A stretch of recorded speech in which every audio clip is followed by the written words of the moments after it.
la masse, parce que c'est la même chose. Ils vont devenir plus lourds. Et c'est ça aussi, les gens ne comprennent pas tout à fait. Quand on dit on a un très grand accélérateur, il a une énergie énorme, on parle des 14 téraélectronvolts, ça ne vous dit rien au niveau des consommations. Pour prendre un analogue, 14 téraélectronvolts, l'énergie stockée dans une faisceau LHC, ça correspond à peu près de l'énergie kinétique d'une TGV à 160 km/h. Comme pour des atomes. Oui, mais c'est un TGV très petit. Voilà. Par contre, c'est quand même, on peut continuer dans cet analogue. On a deux TGV qui courent en contresens.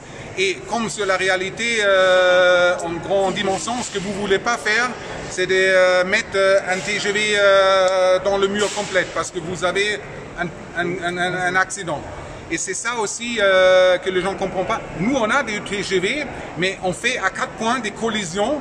Mais comme les wagons de TGV sont composés de tellement petites particules, même on fait un effort énorme de les comprimer au maximum sur un petit espace. Quand on essaye des collisions, les wagons, ils se croisent sans faire... la plupart des particules ne font rien entre eux. Il n'y a que 2, 3... sur des autres expériences, 10 particules qui font vraiment les collisions. Ça veut dire l'énergie des collisions, elle est beaucoup plus minime, hein, parce qu'on veut pas, on n'a pas le TGV entier qui collisionne qu'une partie de ces constituants. Alors cette énergie qui est dans le point de collision.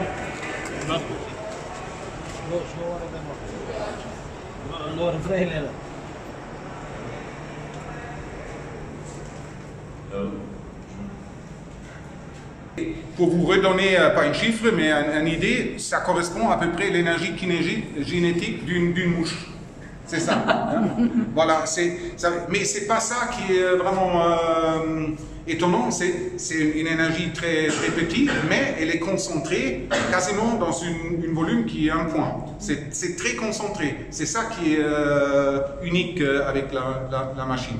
Et c'est clair, vous ne voulez pas avoir l'énergie entière mise à un seul point parce que ça va brûler. C'est comme vous conduisez un TGV dans un mur, ça va faire du dégât. Et le seul endroit dans les LHC où on peut vraiment conduire l'énergie entière du faisceau dedans, c'est au point 6. On peut dérailler le TGV et le mettre dans une mur qui peut prendre cette énergie. Et ça, c'est les seuls deux composants, une par direction du faisceau, c'est les seuls deux composants qui restent vraiment réellement après une vie d'un accélérateur radioactif, parce que c'est eux qui prennent tout le temps qu'on veut arrêter la machine et refaire un nouveau faisceau. C'est ces blocs, on appelle ça une beam dump, qui prennent chaque fois l'énergie. D'accord. Et c'est du béton? Non, le béton va fondre, c'est du carbone. C'est des blocs de carbone et même il y a des aimants qui vont, jusqu'avant l'impact, qui vont élargir. Ça stylate que l'énergie n'est pas concentrée sur... Comme un laser, Voilà. C'était juste que, ok, vous allez faire les tours, vous ne pouvez pas aujourd'hui, mais vous les faites 5 fois, vous trouvez toujours un autre guide, chaque guide, il est quelqu'un qui travaille au sein, il va vous raconter des histoires de sa profession. Alors, c'est jamais, moi je suis responsable pour la sécurité du Alice, je suis le responsable de la sécurité d'Alice, alors vous allez avoir un peu plus des histoires sur la sécurité, voilà. Maître souterrain, on va prendre d'abord, comme je dis, on va aller vers les LHC. On a d'abord un tunnel, on appelle ça un tunnel de bypass. On va sortir de l'ascenseur et on va partir dans ce tunnel de bypass. Il fait bypass de la caverne. C'est chaque côté de la caverne, on peut, voilà, parce que l'accélérateur, le tube faisceau, il traverse bien sûr la caverne, mais on a un tunnel bypass. Ce tunnel bypass, il a une autre fonction aussi. Il est bien blindé, ça veut dire qu'on peut, dans ce tunnel de bypass, mettre plein d'équipements qui doivent être proches des composants accélérateurs, mais elle est quand même écrantée, ça veut dire qu'elle ne reçoit pas toute la radiation. C'est clair, un accélérateur, ça accélère des particules chargées, ça veut dire qu'il change la direction, c'est une source de radiation. Mais dès que vous arrêtez l'accélérateur, la source est arrêtée et vous êtes confronté à l'activation résiduelle du matériel. Le matériel, elle est bien choisi et aussi, comme j'avais vous dit, on essaie tout de conduire, de rester toujours en contrôle du faisceau, qu'on expose seulement ces blocs de carbone du faisceau entier et avec ça, normalement, une demi-heure après on a arrêté les LHC, on peut descendre nous-mêmes et accéder. Voilà. Les radiations, c'est radiation nucléaire, c'est du radiation synchrotron et à un niveau très élevé quand l'accélérateur fonctionne. On peut pas, c'est pour ça notre système d'accès qu'on a croisé ici, il est fait d'une sorte, on n'a rien à cacher. C'est juste d'assurer qu'avant on démarre les LHC, le faisceau, puis la personne en bas. Hein. C'est ça le but de... Et voilà. Mais quelqu'un qui reste par accident, quelqu'un qui reste... Il y a des boutons parce que... Non, mais 5 minutes, c'est... 3 minutes. 3 minutes. Oui. Le niveau de radiation est tellement élevé à l'énergie nominale du LHC, il y a une radiation très forte qui disparaît instantanément quand on arrête la machine. D'une autre façon, il est dans cette tunnel. Okay. Vous m'attendez bien, parce que là, on va avoir beaucoup de bruit. Attendez, je vais aller devant cette direction. On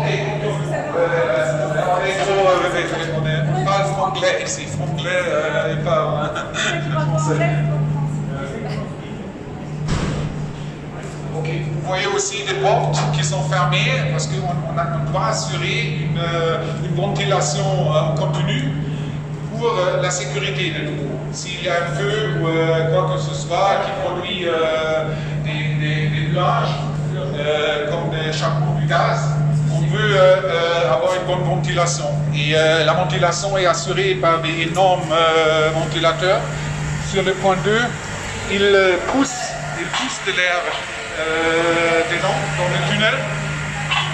Et le point adjoint, ils vont extraire l'air. Avec ça, on a un courant d'air en 7 sens. Ouais. Voilà, on va aller ici aussi, mais venez, qui est pilotable.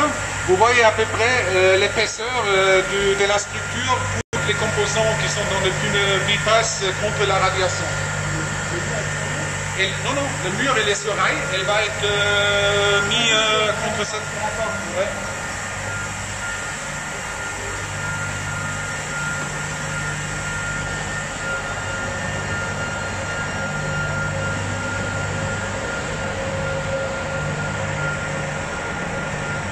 Maintenant, on va marcher à peu près 500 mètres pour arriver au bout. Toujours même, on est en shutdown avec les LHC.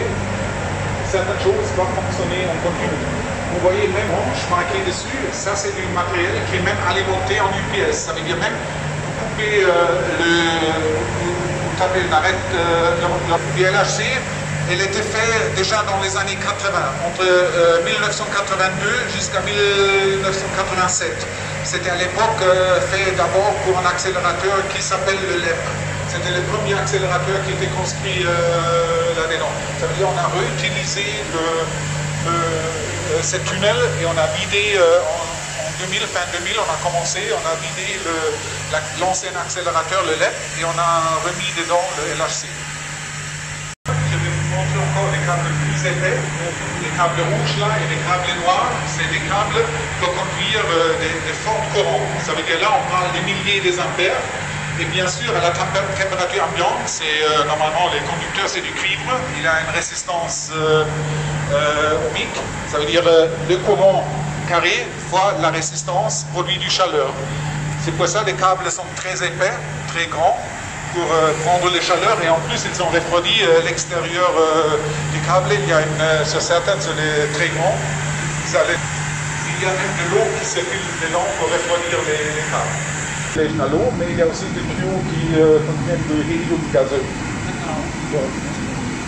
Le LHC a des températures point absolu zéro. On parle de moins 271 degrés Celsius. Combien de turbines? Moins 260 71 degrés Celsius. Je vais rentrer vraiment dans le tunnel du LHC et on va voir l'accélérateur.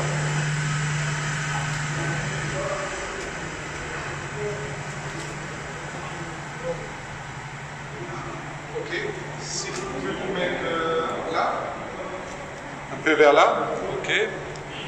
Là déjà, vous voyez, si vous regardez bien un peu vers le tunnel est bien courbé. Ça veut dire là, le tunnel LHC